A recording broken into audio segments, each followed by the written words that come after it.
एक बार फिर से आप सबके लिए लेकर के आए हैं CDNP जिगमंड एजुकेशन में फिजिक्स की ऑनलाइन क्लास। और यह क्लास 12th के लिए है और इस क्लास का लाभ JEE नीट के स्टूडेंट्स भी ले सकते हैं। और आज का टॉपिक क्या है, इसे जानने के लिए हमें चलना पड़ेगा बोर्ड पर। तो हम बोर्ड पर आ चुके हैं और आज हम सबसे पहले देखेंगे कि प्रतिरोध को प्रभावित करने वाले कौन कौन से कारक हो सकते हैं। ठीक है, ये अफेक्टिंग फैक्टर्स फॉर रेजिस्टेंस। ठीक है, प्रभावित करने वाले कारक। कोई भी तार है, मेटेलिक वायर है, तो उसका रेजिस्टेंस किन किन बातों से प्रभावित हो सकता है। ठीक है, सबसे पहले आता है नेचर ऑफ मटेरियल। ठीक है, नेचर ऑफ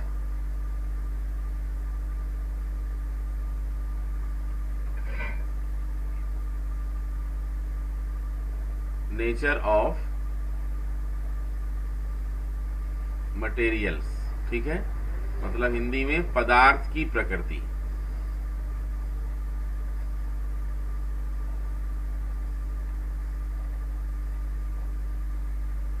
इसमें क्या होगा, जितने टाइप के मटेरियल हो सकते हैं, पदार्थ हो सकते हैं, उन सब का रेजिस्टेंस अलग अलग होगा। कह सकते हैं कि भिन्न भिन्न पदार्थों का प्रतिरोध भिन्न भिन्न होता है। मतलब different materials have different resistance. ठीक है, फॉर एग्जांपल अगर हम लेंगे कि एल्यूमिनियम का रेजिस्टेंस, और अगर हम लेंगे किसका, कॉपर का रेजिस्टेंस, अगर हम लेंगे सिल्वर का रेजिस्टेंस, तो एल्युमिनियम से कम प्रतिरोध कॉपर का होगा और कॉपर से कम किसका होगा, सिल्वर का, मतलब चांदी का होगा। ठीक है, इस प्रकार से कह सकते हैं कि अलग अलग प्रकृति के पदार्थों का प्रतिरोध क्या होता है, अलग अलग होता है। ठीक है, अब इसके बाद सेकंड और कौन सा फैक्टर होगा, सेकंड फैक्टर होगा टेम्परेचर।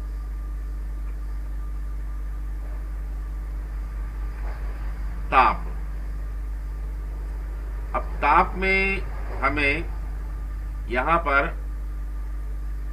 सामान्य रूप से हम इतना बोल सकते हैं कि किसी भी धात्विक चालक का, कोई मेटेलिक कंडक्टर है, तो उसका ताप बढ़ाने से, टेम्परेचर इंक्रीज करने से उसका रेजिस्टेंस भी क्या होता है, इंक्रीज होता है, बढ़ता है। ताप बढ़ाने से उसका प्रतिरोध क्या होता है, बढ़ता है। ठीक है, जबकि अगर हम मेटेलिक कंडक्टर के बदले इलेक्ट्रोलाइट सॉल्यूशन ले लें, तो ऐसी स्थिति में उसका रेजिस्टेंस क्या होगा, टेम्परेचर इंक्रीज करने से वो रेजिस्टेंस डाउन होगा, कम होगा। समझ रहे हैं, अगर हम मेटेलिक कंडक्टर की बात, मेटल की बात करते हैं, तो मेटल में क्या होता है, जैसे ही ये देखिए हमने इसके बारे में समझाया था कि इसमें इनके पॉजिटिव आयन होते हैं और उसके बाद इलेक्ट्रॉन होते हैं। ये जो इसका टेम्परेचर हम इंक्रीज करते हैं, ठीक है, तो इनकी इलेक्ट्रॉनों की आयनों से टक्कर क्या हो जाती है, कोलिजन बढ़ जाती है, जिससे इनका रेजिस्टेंस बढ़ जाता है। ठीक है, और जबकि अगर हम बात करें इलेक्ट्रोलाइट सॉल्यूशन की, तो इलेक्ट्रोलाइट सॉल्यूशन में क्या होता है कि टेम्परेचर बढ़ाने से क्या होगा कि इलेक्ट्रोलाइट सॉल्यूशन में जो करंट फ्लो होता है वह आयनों की मोशन की वजह से होता है। इस वजह से जैसे ही गर्म करते हैं तो इसके आयन और भी तेजी से भागने लग जाते हैं। ठीक है, इस वजह से इनमें धारा ज्यादा तेज बहने लगती है, करंट ज्यादा फ्लो होने लगता है, या यूं कहा जाए कि इसका रेजिस्टेंस क्या हो जाता है, कम हो जाता है। ठीक है, वैसे तो और भी अगर हम बातें ले लें, जैसे कि मिश्र धातुओं के लिए, एलॉय के लिए ले लें, उसमें भी यही होता है कि टेम्परेचर इंक्रीज करने से इनका रेजिस्टेंस क्या होता है, इंक्रीज ही होता है। लेकिन प्योर मेटल के मुकाबले थोड़ा सा इनमें क्या होता है, अलग होता है, मतलब same to same pure metal के इक्वल नहीं होता है। ठीक है, और इसमें एक और ले सकते हैं, सेमीकंडक्टर का ले सकते हैं, अर्धचालकों का ले सकते हैं। तो अर्धचालकों का अगर हम ताप बढ़ाएंगे तो क्या होगा, उनका रेजिस्टेंस डाउन होगा। इस प्रकार से आप अपने मेमोरी बॉक्स में याद रखने की ट्रिक के हिसाब से कर सकते हैं। तो दो चीजें हमने बताई यहाँ पर जिनमें टेम्परेचर को इंक्रीज करने से उनका रेजिस्टेंस इंक्रीज होता है। वो दो कौन कौन सी हैं, फर्स्ट है मेटल और सेकंड है एलॉय, मतलब धातु और मिश्र धातु। इन दोनों में एक जैसा होगा, हाँ वैल्यू एक सी नहीं होगी लेकिन फिर भी बढ़ेगा, मतलब। ठीक है, इसके बाद इलेक्ट्रोलाइट सोल्यूशन को जो बतलाया हमने और सेमीकंडक्टर, इनमें क्या होगा, टेम्परेचर इंक्रीज करने से इनका रेजिस्टेंस क्या होता है, डिक्रीज होता है, डाउन होता है। ठीक है, अभी इस पॉइंट को अलग से भी हम आप लोगों को समझाने के लिए एक अलग से क्वेश्चन बनाएंगे, उसमें और डिटेल में इसके बारे में बताएंगे। ठीक है, अब इसके बाद हम बात करते हैं, थर्ड है लेंथ। लेंथ मतलब लंबाई। लंबाई में क्या कहा जा सकता है, वायर जितना ज्यादा लंबा होगा, वायर जितना ज्यादा लंबा होगा उसका रेजिस्टेंस उतना ही ज्यादा होगा। ठीक है, कह सकते हैं ये उसके प्रोपोर्शनेट होता है, R प्रोपोर्शनल टू L होता है। मतलब जो जिस रेशियो में उसकी लेंथ बढ़ाई जाती है उसी रेशियो में उसका रेजिस्टेंस भी क्या होता है, इंक्रीज होता है। ठीक है, इसका आप एक एक्सपेरिमेंट भी कर सकते हैं घर में चाहें तो। हम आप लोगों को बता देते हैं, एक पेंसिल सेल ले ले, ठीक है, और पेंसिल सेल और एक वायर ले लें, ठीक है, और इस वायर में एक छोटा सा बल्ब कनेक्ट करें। कौन सा वाला बल्ब, जो टार्च वाला बल्ब आता है। ठीक है, बिल्कुल छोटा वाला बल्ब। चाहे तो इस बल्ब का एक होल्डर ले ले, होल्डर ना मिले तो डायरेक्ट बल्ब का यूज कर सकते हैं। ध्यान रखें उसमें एक पॉइंट नीचे बना रहता है और एक साइड में बना रहता है, तो नीचे वाले को नीचे और ऊपर वाले को साइड वाले में टच करेंगे तो क्या होगा, बल्ब जलेगा। ठीक है, अब दूसरा ऑब्जर्वेशन क्या करना है कि अभी जो वायर लिया था, ये वायर क्या करना है, इस वायर की लेंथ बढ़ा देना है।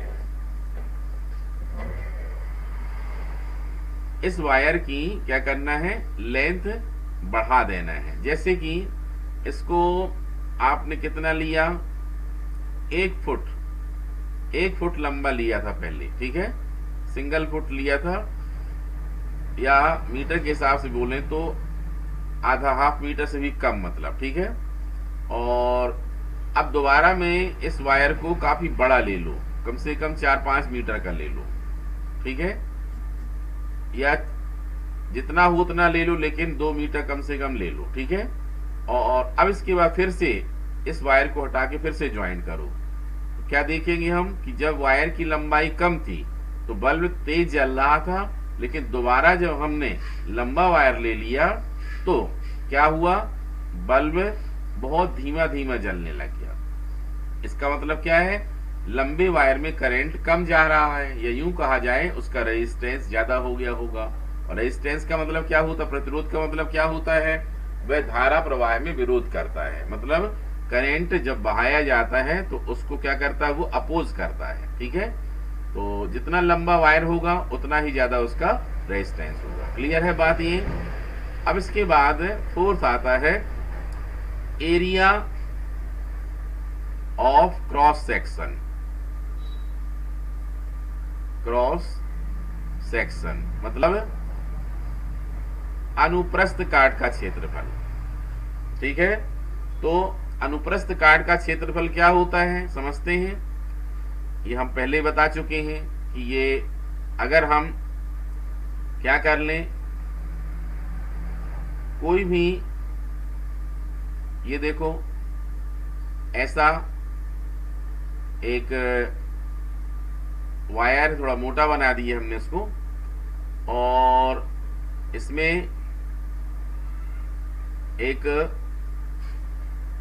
ये देख सकते हैं ये सिलिंड्रिकल वायर होता है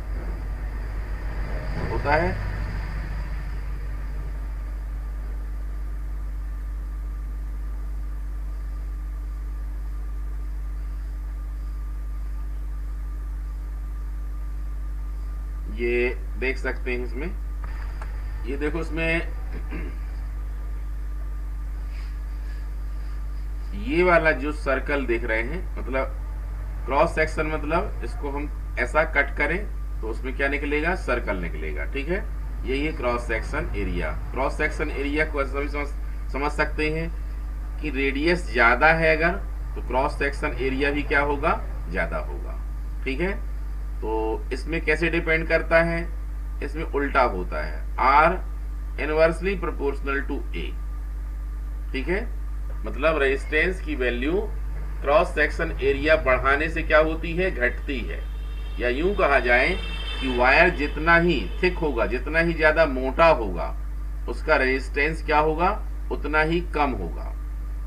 आपने घरों में देखा होगा अच्छे कनेक्शन करने के लिए, स्पेशली घरों में अगर कोई इन्वर्टर कनेक्शन करा रहा है तो बोले एक काम करें, इन्वर्टर वाला वायर अलग आता है। ये अलग कुछ नहीं होता है, इन्वर्टर का मतलब थोड़ा मोटा वायर लेंगे वो, जिससे कि बैटरी की खपत थोड़ा सा कम होगी। ठीक है, इसलिए थोड़ा मोटा वायर ले लेते हैं। मोटा वायर होने से क्या होगा, प्रतिरोध का मान क्या होगा, वह कम हो जाता है, जिससे एनर्जी वेस्टेज कम होगी। इसका भी एक्सपेरिमेंट इसी प्रकार से कर सकते हैं, पतला वायर लगा के कर ले, मोटा वायर लगा कर ले, दोनों में अंतर जरूर दिखाई देगा। ठीक है, इस प्रकार से ये 4 अफेक्टिंग फैक्टर्स हैं और इनका क्वेश्चन एग्जाम में आ सकता है। हम बोल देते हैं और आप लोग इसको नोट कर सकते हैं, वैसे मन से भी लिख सकते हैं, लेकिन फिर भी हम जल्दी से बोल देते हैं और इसको सभी लोग लिख लेंगे। ज्यादा लंबा क्वेश्चन नहीं, 2-3 नंबर का क्वेश्चन बनेगा, ये 4 का भी बन सकता, 4 पॉइंट है तो क्वेश्चन लिख लें।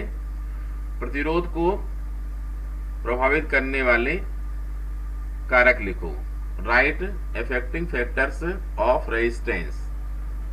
आंसर साइड हेडिंग कर लो, प्रतिरोध को प्रभावित करने वाले कारक, अफेक्टिंग फैक्टर्स ऑफ रेजिस्टेंस। अब फर्स्ट लिखो नेचर ऑफ मटेरियल, हिंदी में पदार्थ की प्रकृति। भिन्न भिन्न पदार्थों का प्रतिरोध भिन्न भिन्न होता है। Different materials have different resistance. ठीक है, शॉर्ट टाइप आंसर है ये। सेकंड लिखेंगे ताप, टेम्परेचर, इसमें लिखेंगे धातुओं का ताप बढ़ाने से उनका प्रतिरोध भी बढ़ता है। ठीक है, इंग्लिश में लिखेंगे increasing temperature increases the resistance. ठीक है, थर्ड लिख लो लंबाई पर, लेंथ। ठीक है, इसमें लिखेंगे डैश करके किसी भी पदार्थ का प्रतिरोध R उसकी लंबाई L के समानुपाती होता है। ठीक है, the resistance of conductor R is directly proportional to length of conductor. Fourth point लिखना है एरिया ऑफ क्रॉस सेक्शन के लिए, the resistance of conductor is inversely proportional to the area of cross section of the conductor, that is that is करके ये R proportional to 1/A लिख लें। हिंदी में किसी भी चालक का प्रतिरोध उसके अनुप्रस्थ काट के क्षेत्रफल के विक्रमानुपाती होता है, अर्थात R समानुपाती 1/A। ठीक है, ये 4 पॉइंट यहाँ पर हो जाते हैं और ये आंसर कंप्लीट हो जाता है। इसके बाद अब फिर एक क्वेश्चन यहीं से बनाते हैं कि जैसा कि आप सभी ने अभी अभी ही देखा कि हमने 2 पॉइंट यहाँ पर सीखे जिनसे हम कुछ मैथमेटिकली निकाल सकते हैं, और इसमें सबसे फर्स्ट पॉइंट है कि resistance of conductor is depend upon particular 2 point. ये 2 पॉइंट स्पेशली हम यहाँ पर हाईलाइट करते हैं। फर्स्ट पॉइंट क्या है, R प्रोपोर्शनल टू L, और सेकेंड है R प्रोपोर्शनल टू 1/A। ठीक है, अगर इन दोनों को हम कंबाइन कर दें तो हो जाएगा R प्रोपोर्शनल टू L/A। ठीक है, अब यहाँ पर हम प्रोपोर्शनल साइन, समानुपाती का साइन चिन्ह हटाना चाहेंगे तो एक कांस्टेंट आएगा, और कांस्टेंट यहाँ K नहीं आएगा, एक विशेष किस्म का कांस्टेंट आएगा जिसे हम क्या कह रहे हैं, रो। ये क्या है, रो। ठीक है, रो एक कांस्टेंट है, एक नियतांक है जिसे चालक का, पदार्थ का क्या कहते हैं, विशिष्ट प्रतिरोध कहते हैं। स्पेसिफिक रेजिस्टेंस क्या कहलाता है, ये स्पेसिफिक रेजिस्टेंस, या इसको रेजिस्टिविटी भी कहते हैं। ये क्या है, रो एक कांस्टेंट है। ठीक है, कांस्टेंट हिंदी वाले नियतांक लिख सकते हैं। और ये क्या है, ये है स्पेसिफिक रेजिस्टेंस।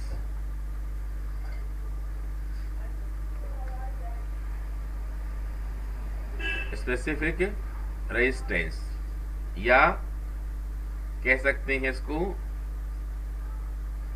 रेजिस्टिविटी। ठीक है, क्या बोल सकते हैं, रेजिस्टिविटी। हिंदी में क्या बोलेंगे इसको, हिंदी में है ये विशिष्ट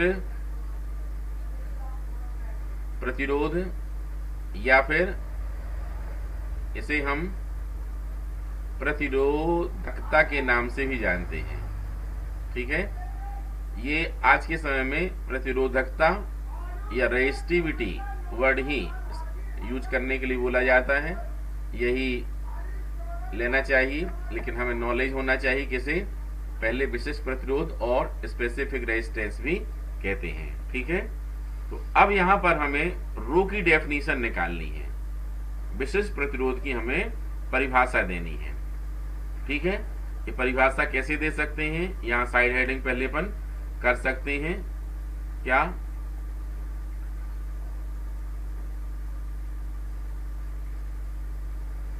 डेफिनेशन ऑफ रो। ठीक है, हिंदी वालों को रो की परिभाषा। ठीक है, ये लिख लेना। अब क्या करना होगा, हमें रो को डिफाइन करना है तो सबसे बेहतर तरीका होता है कि हम इनमें टोटल 4 टर्म्स दिख रही हैं, 1 2 3 4, इनमें एनी 2 को हम क्या कर दें, यूनिट कर दें, 1 कर दें। जैसे L is equal to 1 unit, या CGS की बात करते हैं तो क्या हो जाएगा, R is equal to 1 metre. ठीक है, ध्यान देना, मीटर जरूरी नहीं है, सिर्फ 1 भी लिख सकते हैं क्योंकि किसी भी यूनिट में हो सकता है ये। ठीक है, और A is equal to 1 square metre. ठीक है, देन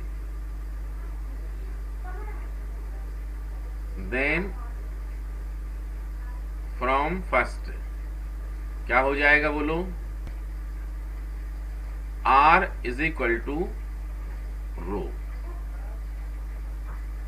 ठीक है, यहां चाहे तो हम रो का फार्मूला भी लिख सकते हैं ऐसा करके कि रो इज इक्वल टू क्या होता है, आर ए अपॉन क्या, एल। ठीक है,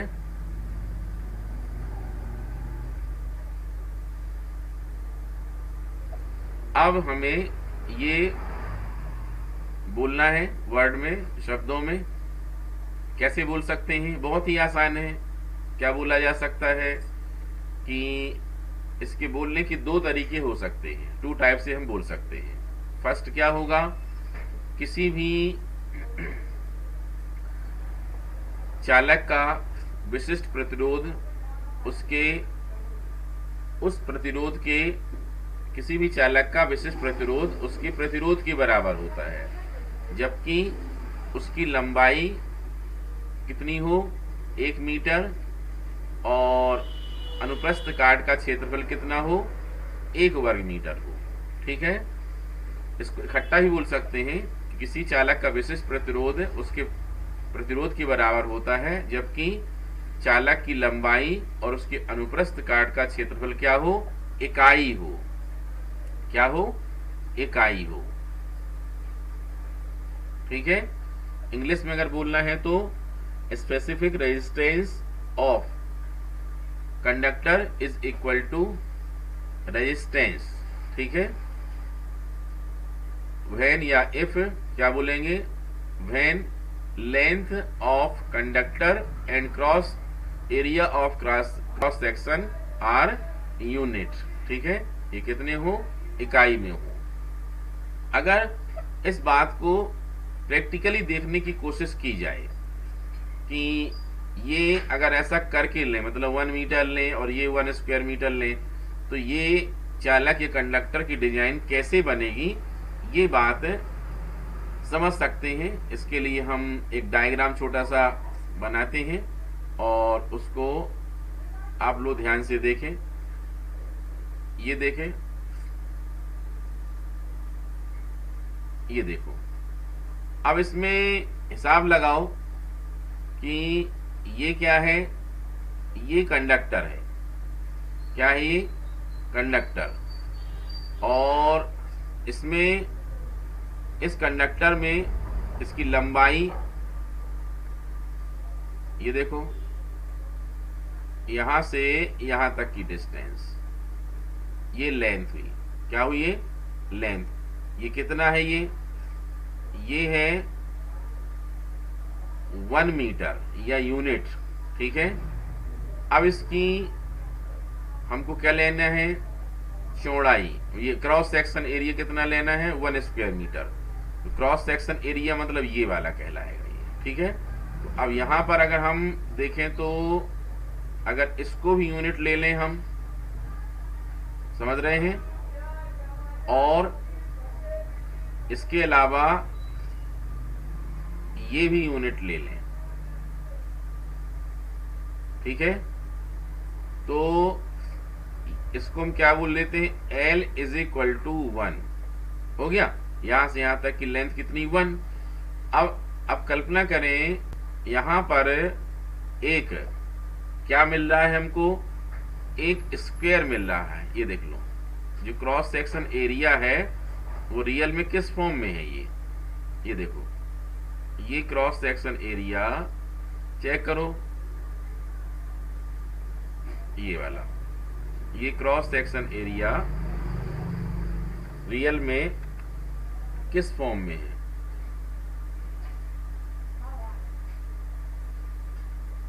ये देखो। इसमें हमने क्या कहा है, इसकी लेंथ भी, ये देखो, ये यूनिट है और ये भी यूनिट है। तो वर्ग की एक भुजा 1 है, 1 है, और ये दूसरी पूरी भुजाएं कितनी है, 1 है। ये भी 1 ही होगी, ये भी 1 होगी। इसका एरिया कितना होता है, एरिया ऑफ स्क्वायर कितना होता है बोलो, a स्क्वायर, मतलब कितना आएगा, 1। तो इसका मतलब क्या हुआ, कि कहा जा सकता है बहुत आसानी से कि इसकी लंबाई भी कितनी 1 है और इसका क्रॉस सेक्शन एरिया सब कुछ 1 ही 1 है। इसका मतलब क्या हुआ, ये एक यूनिट क्यूब है। ये रियल में क्या है, एक यूनिट क्यूब है। समझ रहे हैं, ये पूरा का पूरा क्या है, एक एकांक घन है। कह सकते हैं हम कि किसी पदार्थ का विशिष्ट प्रतिरोध उसी पदार्थ के एकांक घन के प्रतिरोध के बराबर होता है। ठीक है, मतलब जो विशिष्ट प्रतिरोध है वह किसके बराबर होता है, वह इकाई घन के प्रतिरोध के बराबर होता है। ठीक है, या यूं कहा जाए कि किसी पदार्थ के इकाई घन का प्रतिरोध उसका क्या कहलाता है, विशिष्ट प्रतिरोध कहलाता है। इंग्लिश में क्या बोल सकते हैं, resistance of unit cube is called specific resistance of conductor. ठीक है, सबसे शॉर्ट डेफिनेशन यही होगी। तो चाहे तो जो पहले हमने बोली है वो वाली भी लिख लो, ठीक है, वीडियो को रिवाइंड करके लिख लेना, और या फिर ये दूसरी वाली जो हम बोल रहे हैं फाइनल एक और, इसको भी लिख सकते हैं और करके, या कोई भी एक लिख सकते हैं, दोनों लिखना जरूरी नहीं है।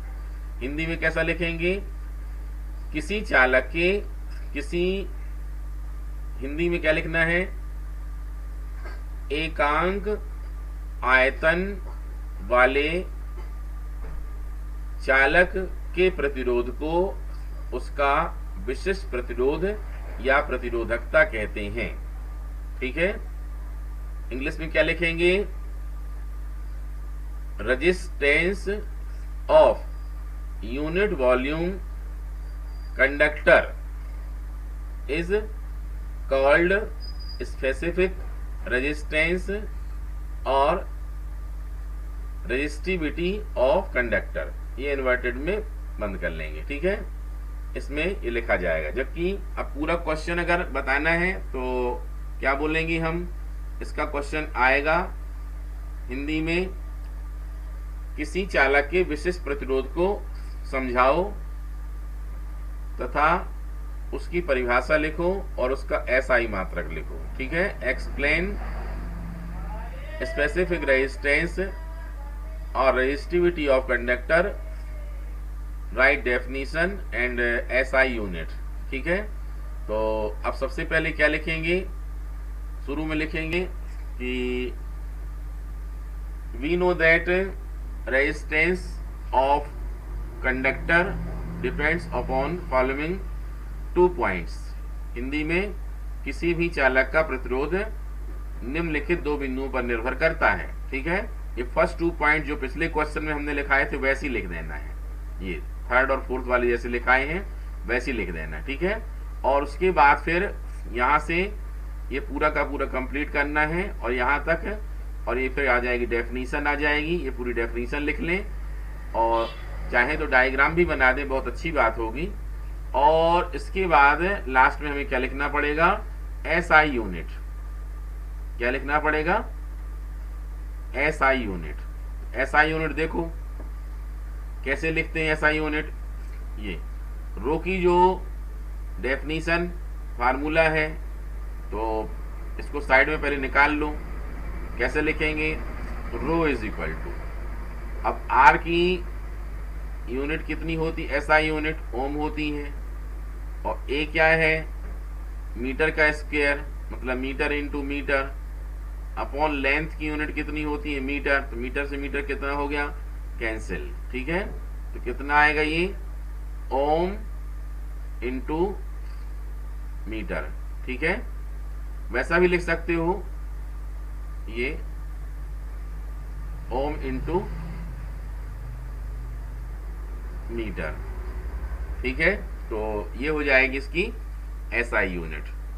क्लियर है, तो ये भी एक इम्पोर्टेंट क्वेश्चन है, इसको आप लोगों को याद रखना है और तैयार करके फिर लिख करके भेजना है। ठीक है, इनमें कुछ और भी छोटी छोटी डेफिनेशंस हैं, वो आप लोग लिख सकते हैं, ये हम यहाँ पर बोल देते हैं, आप लोग नोट कर लेना। ठीक है, समझ लो पहले। तो फर्स्ट डेफिनेशन है कंडक्टिविटी की।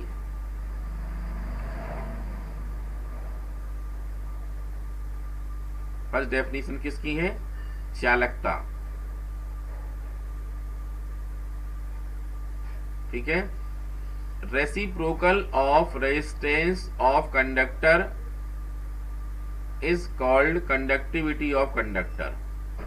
मतलब प्रतिरोध के व्युत्क्रम को उसकी चालकता कहते हैं। ठीक है। प्रतिरोध का मतलब क्या है? करंट के फ्लो होने में ऑब्स्ट्रक्शंस ऑफर्ड करना। ठीक है। मतलब विरोध उत्पन्न करना। करंट अगर ऐसा जा रहा है तो प्रतिरोध क्या करेगा? उसको रोकने की कोशिश करता है। तो उसका उल्टा क्या होता है? चालकता। चालकता क्या बताती? सपोर्ट करती है करंट के लिए। ठीक है। इसलिए इसका उल्टा। तो किसी चालक के प्रतिरोध के व्युत्क्रम को उसकी क्या बोलते हैं? चालकता बोलते हैं। इंग्लिश में reciprocal of resistance of conductor is called conductivity of conductor. और इसका साथ साथ क्या लिखते चलना है? SI यूनिट भी लिखते चलना है। बस हो जाएगा ये 1/ओम। ओम मतलब क्या हुआ? Ohm inverse. ठीक है। इसमें एक बहुत रोचक कहानी भी जुड़ी हुई है। क्योंकि रेजिस्टेंस का उल्टा किया गया है तो सर्वसम्मति से एक मनोरंजक निर्णय लिया गया। अगर ध्यान से देखें आप, ये ओम को कैसा लिखते हैं? हम OHM लिखते हैं। ठीक है। बोले एक काम करो, जब ये उल्टा कर रहे हैं तो इसको सीधा मात्रक भी उल्टे तरफ से पढ़ लो। तो इसको कैसा लिख दिया गया? MHO। क्या लिख दिया गया? MHO। इसलिए इसका मात्रक मोह भी बोला जाता है, MHO भी बोला जाता है। ये जोक नहीं है, ये रियल वैज्ञानिकों का जोक है। उनने इसको उसी रूप में लिखा और यह आज मान्य भी है। ओम इनवर्स भी चलता है, लेकिन ज्यादा क्या चलता है? मोह चलता है। ये हिंदी में लिखना है तो ऐसा लिखा जाता है ये। ठीक है। अब इसके बाद एक डेफिनेशन और होगी। अगर हमने कंडक्टिविटी लिखी है तो फिर क्या लिखेंगे? इसकी एक और स्पेसिफिक कंडक्टिविटी। स्पेसिफिक कंडक्टिविटी मतलब कौन सी? विशिष्ट चालकता।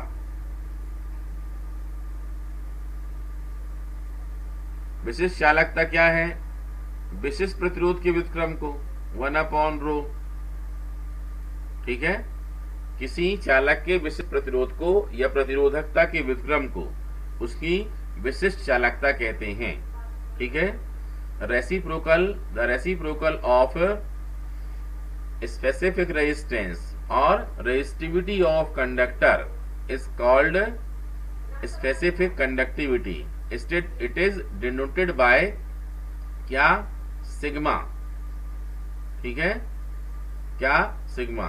कई बार केमिस्ट्री पढ़ते हैं इसको, तो वहां पर इसको कैपा से लिखते हैं, कैपा। लेकिन यहां पर क्या है?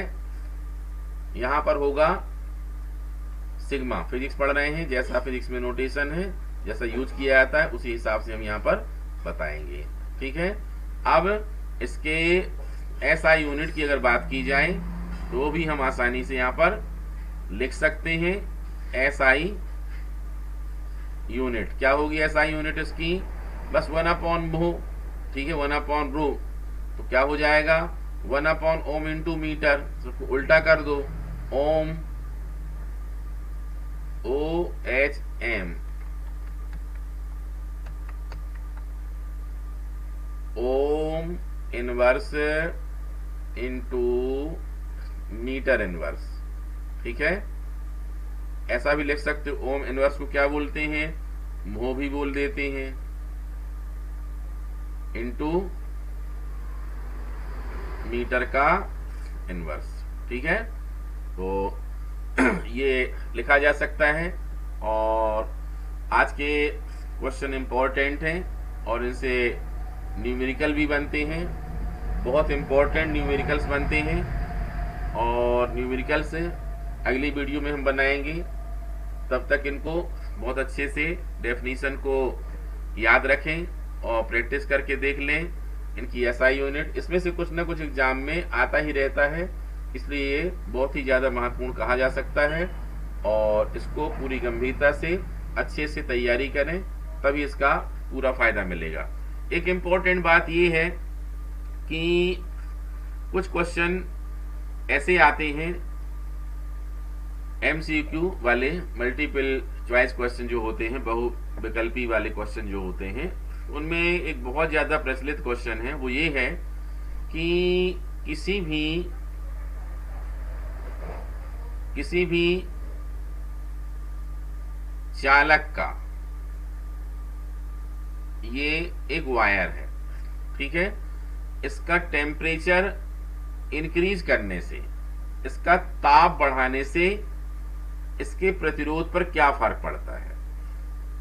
ठीक है, इस बात को ध्यान से समझें।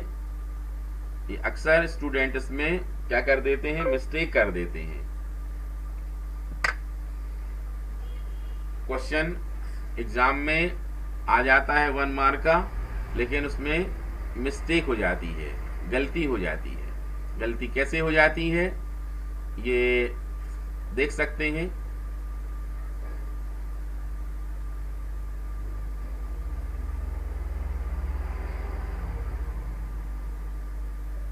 ये देखो,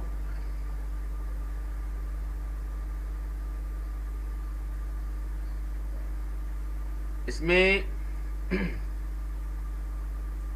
एक टेबल की माध्यम से हम आप लोगों को बता देते हैं, जिससे मिस्टेक बिल्कुल भी ना हो सके। ठीक है, इसमें सबसे पहले हम क्या लेते हैं, मेटल।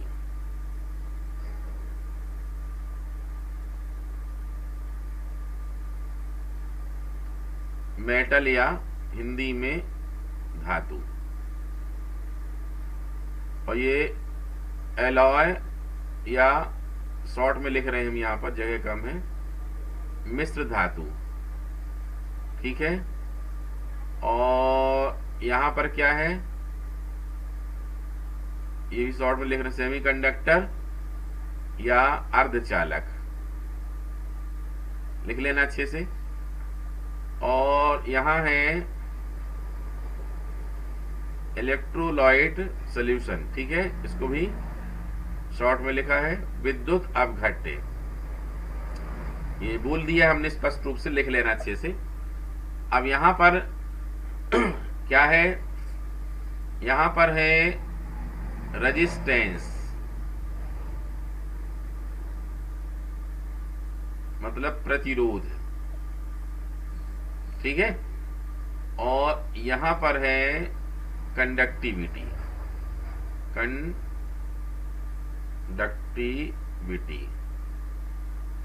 इसको क्या बोलेंगे हिंदी में, चालकता। ठीक है, अब इसमें हमें करना क्या है, हम इसमें टेम्परेचर इंक्रीज करते हैं। टेम्परेचर क्या करते हैं, इंक्रीज, ताप बढ़ाते हैं। इसको सिंबॉलिक लिख देते हैं, चलो हम, ताप बढ़ाते हैं, मतलब कैसा, ये हो जाएगा, ये देखो, ताप बढ़ाना मतलब क्या हुआ, एरो हमने ऊपर तरफ बना दिया, एरो कहां बना दिया, ऊपर तरफ बना दिया, मतलब ताप बढ़ा रहे हैं। समझना, इस बात को याद रखना, ये एक अक्सर गलती होती, इसलिए हम लिख रहे हैं इसमें। अब ताप बढ़ाने से मिश्र धातु मेटल का जो प्रतिरोध है वो क्या होता है, बोलो, यह प्रतिरोध क्या होता है, बोलो, बढ़ता है। क्या होता है, यह प्रतिरोध, मिश्र धातु का प्रतिरोध क्या होता है, ताप बढ़ाने से धातु का प्रतिरोध क्या होता है, बोलो, बढ़ता है। ठीक है, मिश्र धातु का क्या होता है, इसका भी बढ़ता है। सेमीकंडक्टर का क्या होता है, घटता है। विद्युत अपघट्य का क्या होता है, घटता है। ठीक है। अब ये जो कंडक्टिविटी है, चालकता है, ये सबसे अपोजिट होगी। अगर प्रतिरोध बढ़ता है तो क्या बोलेंगे, चालकता घटती है। प्रतिरोध बढ़ता है तो चालकता क्या होती है, घटती है। सेमीकंडक्टर का प्रतिरोध रेजिस्टेंस फॉल होता है, लेकिन कंडक्टिविटी क्या होगी, अप होगी। ठीक है। यहां भी डाउन है, ये क्या होगी, अप होगी।